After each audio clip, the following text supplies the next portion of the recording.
वज़ीर-ए-आज़म तकरीब से खिताब कर रहे हैं, आपको बराह रास्त लिए चलते हैं। Honorable Chief Army Staff General Asim Munir and our brother from Saudi Arabia, Engineer Khalid bin Saleh Al Mudaffir, Vice Minister of Industries, Secretary Petroleum Captain Mahmood, and Dr. Mark Bistro, and our brother from Azerbaijan, Kamal Abbas, Deputy Minister, Excellencies, Honorable Federal Ministers, Chief Ministers, and very eminent investors, not only from Pakistan, but from our friendly countries and brotherly countries, eminent journalists, young entrepreneurs, business houses, ladies and gentlemen, Assalamu alaikum and a very good late morning. I think today is a great day for me and obviously for all of us.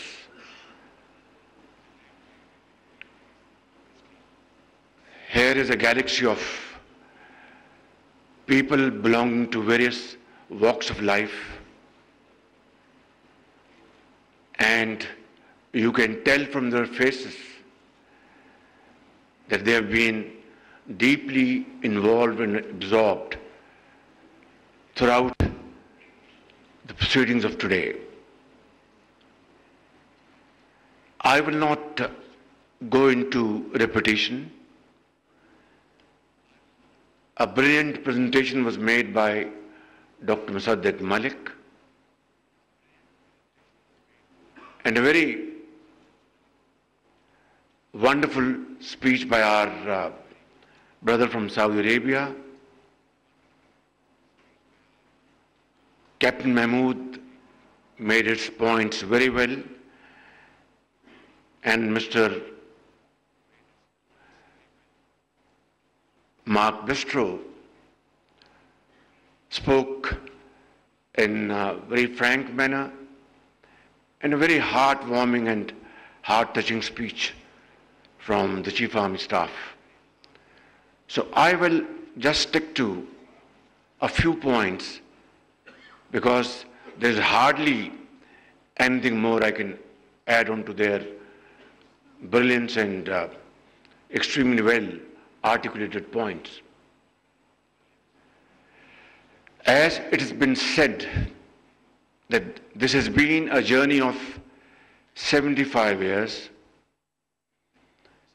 it has been mentioned that we have with us deposits worth $6 trillion. $6 trillion.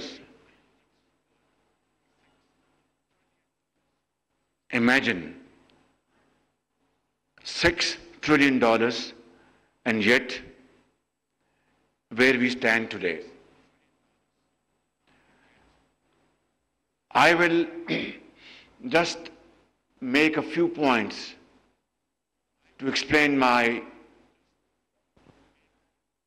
point of view. For example, Pakistan Steel Mills was established back in 70s with Russian support, and its entire raw material was always imported. There was, and there is, and there shall always be Kalabagh iron ore, which was probably touched and then forgotten.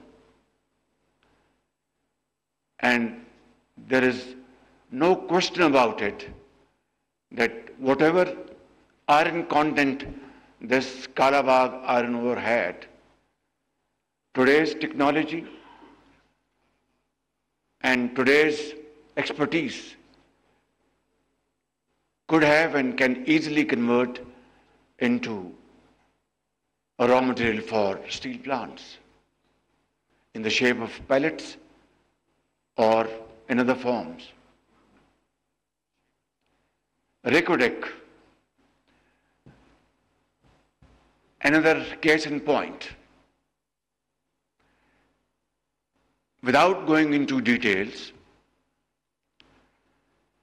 there was a penalty of $10 billion imposed on Pakistan. And God forbid, had this been imposed upon us and had we been forced to execute it,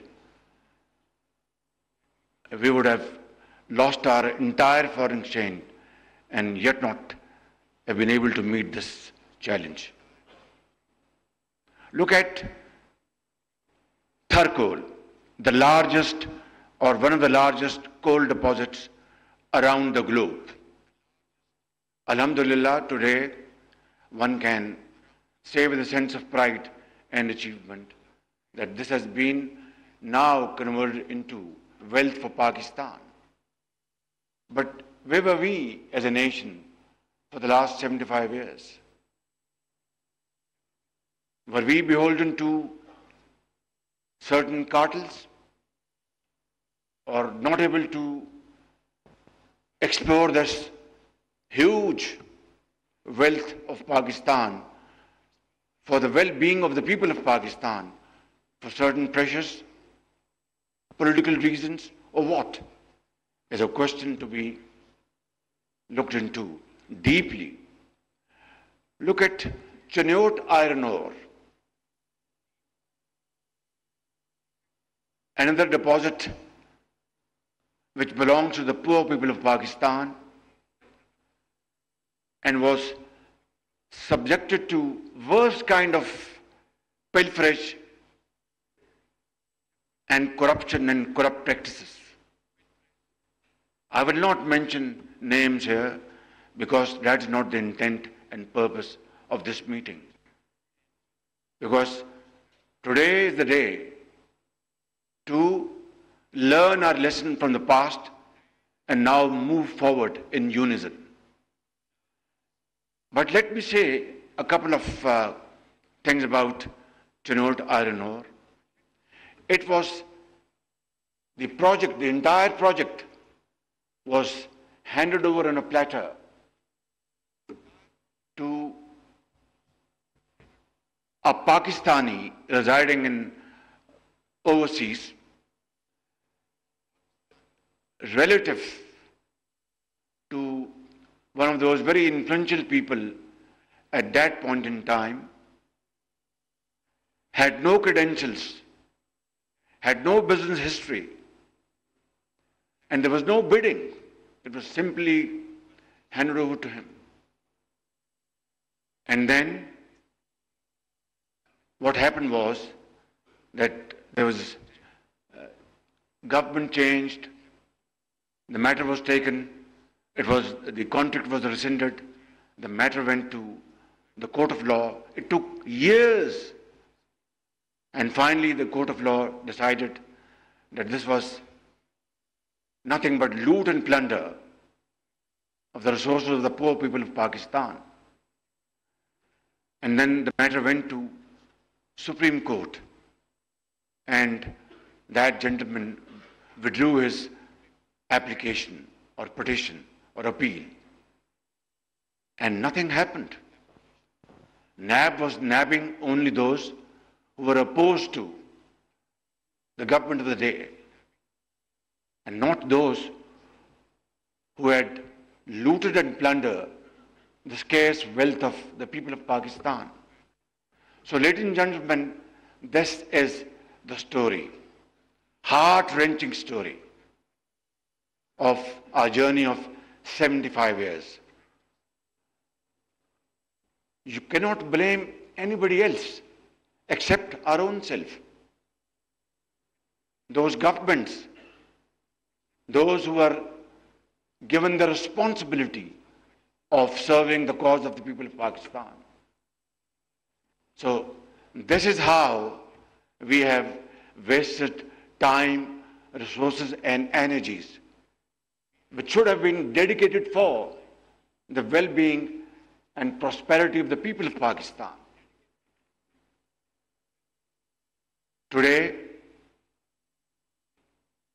is a day, I would say, that these wonderful speeches, presentations now have to be converted into action. Because certainly in the past, many such events were organized, speeches were made, papers were read, presentation made, and when it came to the question of implementation, it was what I told you a minute ago, how a record was derailed, Tharkol, and so on and so forth. And I think, ladies and gentlemen, believe me, and this I'm saying without any fear of contradiction, that if we decide today that what we have seen in this presentation, what has been spoken about, if this can be converted in letter and spirit, then I'm telling you, this nation will find its lost place by the grace of God in the next few years, through hard work and through untiring efforts. And that is why I want to come to the point now. But before that, I would like to thank my brother, Minister from Saudi Arabia, for his heartwarming comments about our friendship, our brotherhood, our fraternity, which is absolutely beyond any ray of doubt. Saudi Arabia and Pakistan are two brotherly countries and have always stood by each other through thick and thin and supported the cause of both the countries at every forum and at every moment.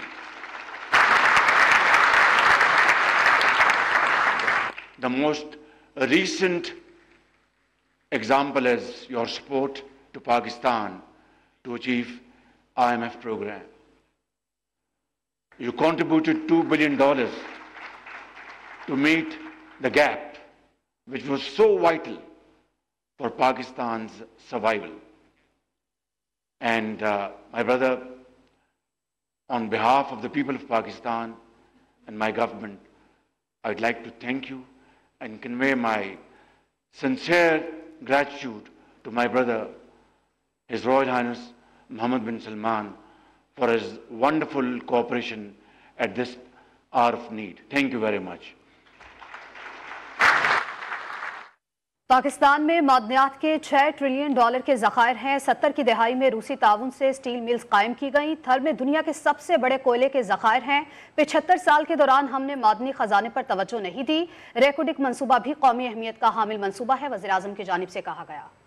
Journalists who have no fears to take things in its real perspective, have a very genuine, serious introspection, investigation, critical comments. They would ask this question, that why this SIFC? This is something unheard of. This is something we didn't know in the past. Well, the journey I've just explained to you, spanning over the last 75 years,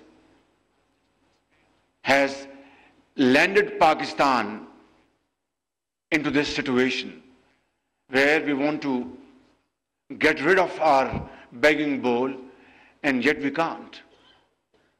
Where we want to really become honorable and respected, yet we need to work hard for that. And if we follow that route which is hackneyed, which is tired, which has been tried over and over again, I think the results won't be different. And I'm one of those who believe in reality. I don't live in cuckoo's land or a fairy land. We must understand our ground reality. Look at what NAB has done to this entire system. If you talk about business community, they are dead scared because they have seen this in the past preceding years, how NAB nabbed them. Just because they invested in Pakistan, they created job opportunities and wealth for this country. How NAB treated bureaucrats, those who really contributed meaningfully and were of this view that if they come out with solutions, out-of-box solutions, which will not violate the law of the land, this country will move speedily. Look what happened to them, to their families, to their school-going kids, children. And let's not talk about politicians because they are used to this, not only during NAB era, but from decades. So I think there is a need for a serious surgical operation if we really want to have this wealth generated and make Pakistan a country which was destined to make its mark, which was carved out of India through great sacrifices of our elders, founders of this country, to get rid of slavery and clutches of Indian hegemony and move forward and walk in the society as a nation respected by all and sundry. Through hard work, through sacrifice, through untiring efforts, and through valuable contribution, empowering our youth by providing them all available opportunities, creating wealth through innovative agriculture, information technology, exports, textile, and whatnot. But all these beautiful dreams remain unfulfilled for the reason I've just mentioned about. I will be completing my term next month, around middle of next month. Sorry, this month. Thank you very much. I was very busy for the last 48 hours. Our Chinese guests had come, so I was little confused. Thank you very much. But then we are entering into the second phase of CPAC, and that's a great achievement by the grace of God. We want to work with Americans, the American ambassadors sitting here. We really want to have best of relations with them. We used to have in the past on the basis of mutual respect and trust and not trying to deceive each other and trying to use available opportunities for the good of both the countries and the people, and similarly with other nations in the world. We have nothing against anybody. We have to look after our own self, build our nation, even with our neighbor. We are prepared to talk to them, provided that the neighbor is serious to talk serious matters on the table. Because war is no more an option. Pakistan, alhamdulillah, is a nuclear power,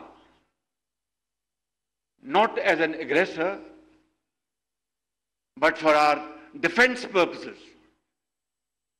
And we had 3 wars fought in the last 75 years. And what happened? I'm being very honest with you. It generated more poverty, unemployment, and lack of resources to finance education, health, and well-being of the people. So is this the way that we have to adopt? Or to have war of economic competition? Because God forbid, if there's any nuclear flashpoint, who will live to tell what happened? So that is not an option. But it is equally important that our neighbor has to understand that we cannot become normal neighbors unless abnormalities are removed, unless our serious issues are understood and addressed to through peaceful and meaningful discussions. I'm sorry for this digression. Coming back to the point, today is the day, ladies and gentlemen, we have to make a vow and a serious commitment to our Creator that Pakistan ایک بہت بڑی نعمت اللہ تعالیٰ نے ہمیں عطا کی اور 75 سال ہم نے پاکستان کے ساتھ ظلم کیا ہے، پاکستان کے غریب عوام کے ساتھ زیادتی کی ہے، ان کا حق ان کو ادا نہیں کیا. آج یہ موقع ہے کہ آج ہم یہاں پر پورے پاکستان کی ایلیٹ بیٹھی ہے، یہاں پہ پاکستان کے یہاں پہ سرمایہ کار بیٹھے ہیں، بڑے بڑے اذہان بیٹھے ہیں، سیاستدان بیٹھے ہیں، فوجی بیٹھے ہیں، ڈپلومیٹس بیٹھے ہیں، اور اس فیلڈ سے متعلقہ لوگ وہ موجود ہیں. میں جو بات کر رہا تھا کہ اس ماہ ہم نے اپنی ٹرم پوری کر کے اپنے گھر جانا ہے اور ایک انٹرم گورنمنٹ آنی ہے. اس کے بعد جب الیکشن ہوں گے تو ایک نئی حکومت آئے گی. میں آج اگر آپ کے سامنے یہ باتیں جو کر رہا ہوں یہ کوئی نئی باتیں نہیں کر رہا. میں نے ماضی میں بھی ہمیشہ انہی الفاظ میں، ٹوٹے پھوٹے الفاظ میں اپنی داستان، اپنی جو معروضات آپ کے سامنے رکھی. آج بدقسمتی سے معاشرہ تقسیم ہو چکا ہے. آج بدقسمتی سے معاشرے میں زہر گھول دیا گیا ہے. اس کی وجوہات ہم سب کو علم ہے، اس میں مجھے اس وقت نہیں جانا.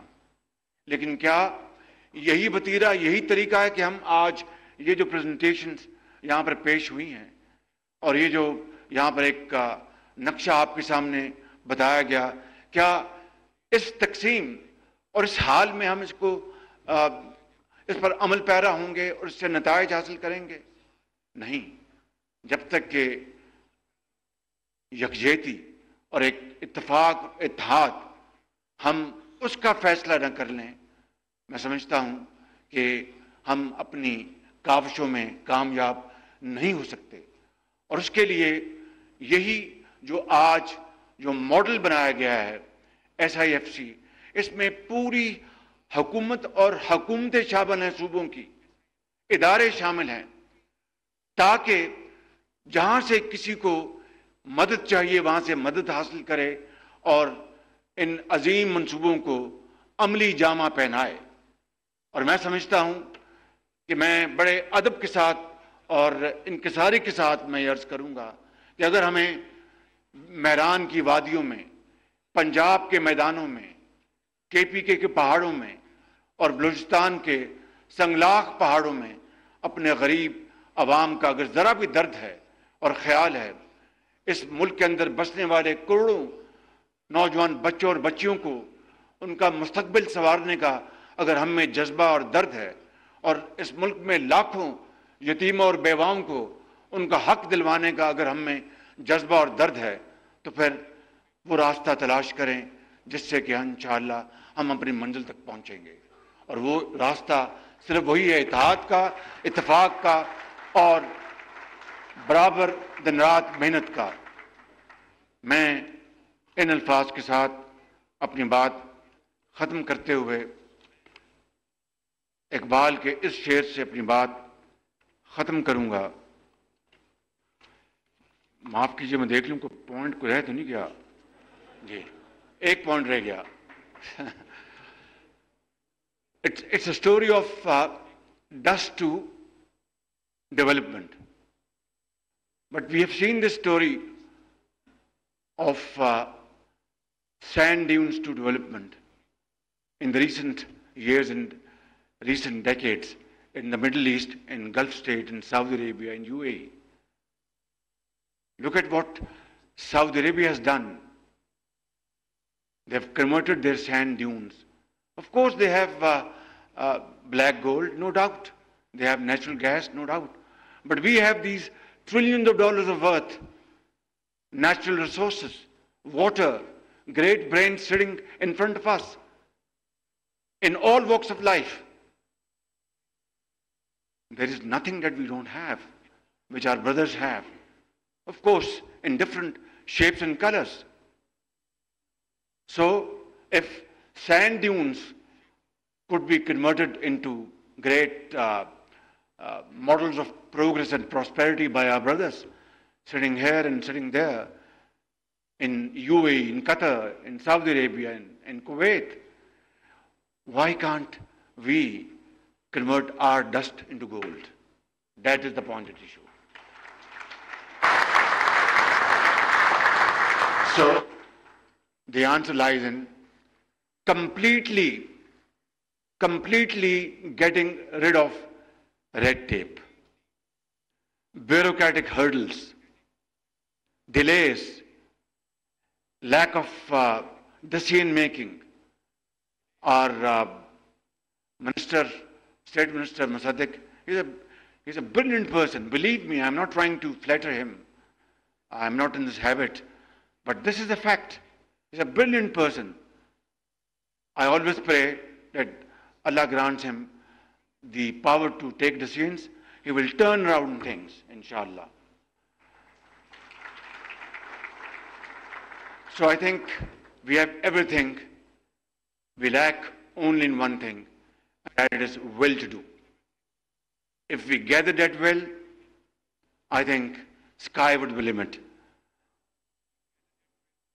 My concluding शेर इज इकबाल शेर कि फर्द कायम रब्ते मिल्लत से है तन्हा कुछ नहीं, फर्द कायम रब्ते मिल्लत से है तन्हा कुछ नहीं, मौज है दरिया में बैरूने दरिया कुछ नहीं। पाकिस्तान पाइंदाबाद। इत्तेहाद, इत्तेफाक और यकजहती कायम करने तक हम आगे नहीं बढ़ सकते। मिनरल तक पहुंचने के लिए रास्ता ढूंढना होगा, पड़ोसी मुल्क को समझना होगा। मसाइल के हल तक बात नहीं बढ़ सकती। आज मुआशरे में जहर घोल दिया गया है। इलेक्शन के बाद नई हुकूमत आएगी, निगरान हुकूमत आएगी, इंतखाबात होंगे। इस माह हुकूमत अपनी मुद्दत पूरी कर लेगी। वज़ीर आज़म शहबाज शरीफ का तकरीब से खिताब करते हुए कहना था, 75 साल हमने पाकिस्तान के साथ जुल्म किया, आइंदा चंद साल में खोया हुआ मकाम हासिल कर लेंगे। पाकिस्तान ने 3 जंगें लड़ी। उनकी जानिब से कहा गया, पाकिस्तान एटमी मुल्क है मगर ये अपने दिफा के लिए है।